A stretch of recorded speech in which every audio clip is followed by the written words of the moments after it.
Hi ಎಲ್ಲರಿಗೂ ನಮಸ್ಕಾರ. ಇವತ್ತಿನ ಸ್ಪೆಷಲ್ ರೆಸಿಪಿ ತೆಂಗಿನಕಾಯಿ ಇಡ್ಲಿ. ಸಣ್ಣ ಮಕ್ಕಳು ಮತ್ತು ದೊಡ್ಡವರು ಎಲ್ಲರೂ ಇಷ್ಟಪಡುವ ರೆಸಿಪಿ. ಸೊ ಇವಾಗ ತೆಂಗಿನಕಾಯಿ ಇಡ್ಲಿ ಮಾಡೋಕ್ಕೆ ಏನೇನು ಇಂಗ್ರೀಡಿಯೆಂಟ್ಸ್ ಬೇಕಂತ ನೋಡೋಣ. ಇದು ಸಣ್ಣ ರವೆ ತಗೊಳ್ಬೇಕು, ಮೀಡಿಯಮ್ ಬೌಲ್ನಲ್ಲಿ 1/4 ಕಪ್ನಷ್ಟು.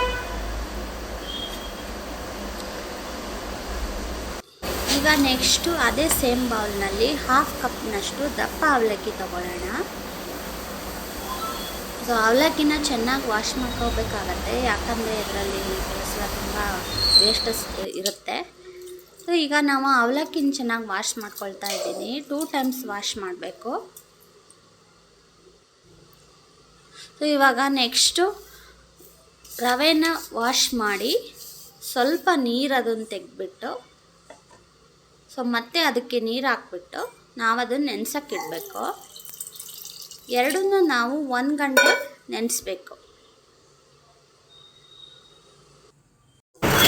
ನಾವು ಇವಾಗ ಇಲ್ಲಿ ನೋಡಿ ತೆಂಗಿನಕಾಯಿ ಚಿಪ್ ತೊಗೊಂಡಿದ್ದೀವಿ. ಇದು ಸ್ಮಾಲ್ ಸೈಜಲ್ಲಿ ನಾನು ತೊಗೊಂಡಿದ್ದೀನಿ, ಯಾಕಂದರೆ ಅದು ಇಡ್ಲಿ ಹಾಕೋಕ್ಕೆ ಈಸಿಯಾಗಿರುತ್ತೆ. ಸೊ ಫಸ್ಟ್ ಇದನ್ನು ಇದ್ರ ಒಳಗಡೆ ಇರೋ ಕಾಯ್ದು ಅದು ಸ್ವಲ್ಪ ರಿಮೈನಿಂಗ್ ಪಾರ್ಟಿಕಲ್ಸ್ ಎಲ್ಲ ಕ್ಲೀನ್ ಮಾಡ್ಕೊಳ್ಳೋಣ. ಸ್ಕ್ರ್ಯಾಚ್ ಮಾಡಿದಂಗೆ ಎಲ್ಲ ಕ್ಲೀನಾಗಿ ಆಗುತ್ತೆ, ಮತ್ತು ಒಳಗಡೆ ನಾವು ಟಚ್ ಮಾಡಿದ್ರೆ ಅದು ನೈಸ್ ಫೀಲ್ ಮಾಡ್ಬೋದು. ಇವಾಗ ನೋಡಿ ಇದು ರೆಡಿಯಾಗಿದೆ. ಈಗ ನೋಡಿ ಇದು ನೆನೆಸಿಟ್ಟು 1 ಅವರ್ ಆಯಿತು. ಇವಾಗ ನಾವು ಮಿಕ್ಸಿಗೆ ಹಾಕ್ಕೊಳ್ಳೋಕೆ ರೆಡಿ ಮಾಡೋಣ. ಫಸ್ಟ್ ಇದಕ್ಕೆ ನೆನೆಸಿಟ್ಟಿರೋ ಅವಲಕ್ಕಿ ಹಾಕೋಣ. ಆಮೇಲೆ ಅದೇ ಸೇಮ್ ಬೌಲ್ನಲ್ಲಿ ನಾವು ತೆಂಗಿನಕಾಯಿ ತುರಿದಿಟ್ಕೊಳ್ಬೇಕು. ಫ್ರೆಶ್ ತೆಂಗಿನಕಾಯಿ ಹಾಕೋಣ. ಸೊ ಇವಾಗ ನಾನೀಗ ಅವಲಕ್ಕಿ ಹಾಕ್ತಾಯಿದ್ದೀನಿ. ಇದು ಚೆನ್ನಾಗಿ ನೆಂದಿದೆ, 1 ಅವರ್ ನೆನೆಸಿದ್ರಿಂದ ಚೆನ್ನಾಗಿ ನೆಂದಿದೆ ಅದು. ಸೊ ಅದನ್ನು ಹಿಂಡಿ ಹಾಕ್ಕೊಳ್ಬೇಕು, ನೀರು ಮಿಕ್ಸ್ ಮಾಡಬಾರ್ದು. ಅದೇ ಈಗ ಸೇಮ್ ಬೌಲ್ನಲ್ಲಿ 1 ಬೌಲ್ನಷ್ಟು ತೆಂಗಿನಕಾಯಿ ಹಾಕ್ಕೊಳ್ತಾ ಇದ್ದೀನಿ. ಸೊ ಇವಾಗ ಅದೇ ಬೌಲ್ನಲ್ಲಿ ಮೊಸರು ತೊಗೊಂಡು ನಾನು ಮಿಕ್ಸಿಗೆ ಹಾಕ್ಕೊಳ್ತಾ ಇದ್ದೀನಿ.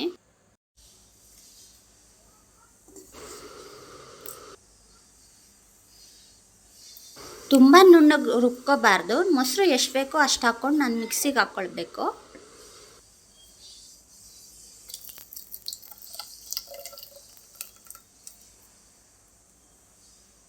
ಸೊ ಈಗ ನೋಡಿ ಇದು ರವೆ ತಗೊಂಡು ನಾವು ಚೆನ್ನಾಗಿ ಹಿಂಡ್ಕೊಂಡು, ನೀರು ಹಾಕಬಾರ್ದು, ಚೆನ್ನಾಗಿ ಹಿಂಡ್ಬಿಟ್ಟು ಈಗ ನಾವು ಆಲ್ರೆಡಿ ಮಿಕ್ಸಿಗೆ ಹಾಕ್ಕೊಂಡಿದ್ದೀವಲ್ಲ ಅದಕ್ಕೆ ಆ್ಯಡ್ ಮಾಡಬೇಕಾಗತ್ತೆ.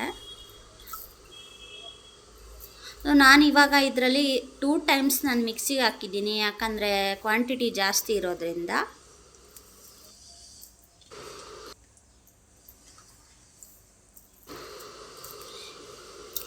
ಈಗ ನೋಡಿ ಇವಾಗ ನಾನು ರವೆನ ಹಾಕ್ತಾಯಿದ್ದೀನಿ, ಹಿಂಡ್ಬಿಟ್ಟು ಹಾಕ್ತಾಯಿದ್ದೀನಿ. ನೀರು ಮಿಕ್ಸ್ ಮಾಡಬೇಡಿ. ಈಗ ಇದಕ್ಕೆ ಸ್ವಲ್ಪ ಉಪ್ಪು ಹಾಕ್ಕೊಳ್ಳೋಣ, ಎಷ್ಟು ಬೇಕೋ ಅಷ್ಟು ನೋಡ್ಕೊಂಡು ಹಾಕ್ಕೋಬೇಕು. ಮತ್ತು ನೆಕ್ಸ್ಟು ಸ್ವಲ್ಪ ಸೋಡಾ ಹಾಕ್ಕೊಳ್ಬೇಕು.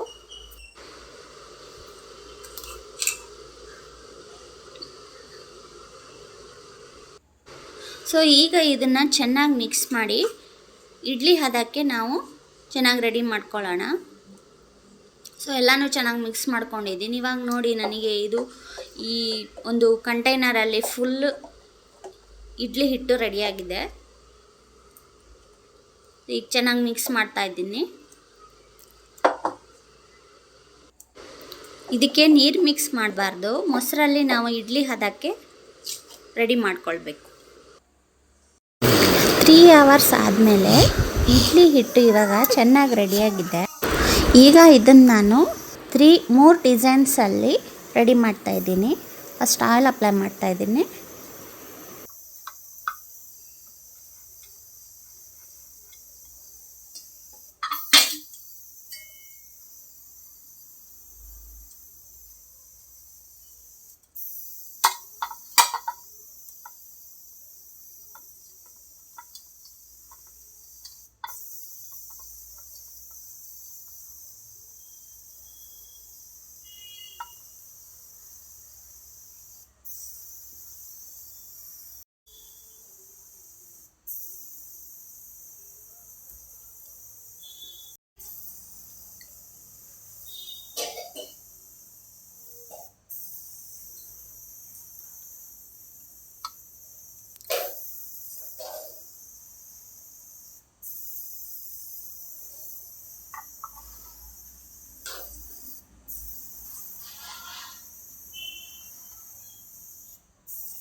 ಈಗ ನೋಡಿ ಇಲ್ಲಿ ಇಡ್ಲಿ ಚೆನ್ನಾಗಿ ಬೆಂದಿದೆ. ತೆಂಗಿನಕಾಯಿ ಚಿಪ್ಪಲ್ಲಿ ಹಾಕಿರೋ ಹಿಟ್ಟನ್ನು ನಾವು ಸಪ್ರೇಟ್ ಕುಕ್ಕರಲ್ಲಿ ಇಟ್ಕೊಂಡು ಬೇಯಿಸ್ಕೋಬೇಕು. ಇಡ್ಲಿ ಕುಕ್ಕರಲ್ಲಿ ಸಪ್ರೇಟ್ ಹಾಕ್ಕೊಳ್ಬೇಕು.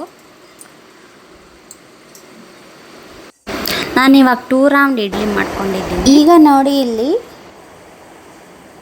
ತೆಂಗಿನಕಾಯಿ ಇಡ್ಲಿ ರೆಡಿಯಾಗಿದೆ. ಇದು ನೋಡಿ ಇಲ್ಲಿ ತುಂಬ ಸಾಫ್ಟಾಗಿ ಬಂದಿದೆ.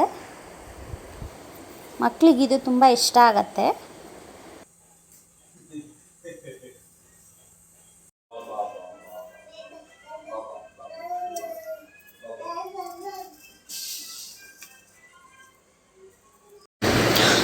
ಸೂಪರ್ ಆಗಿರೋ ರೆಸಿಪಿ ರೆಡಿಯಾಗಿದೆ.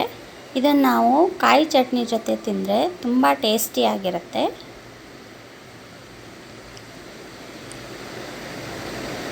ಎಲ್ಲ ವೀಕ್ಷಕರಿಗೂ ಧನ್ಯವಾದಗಳು.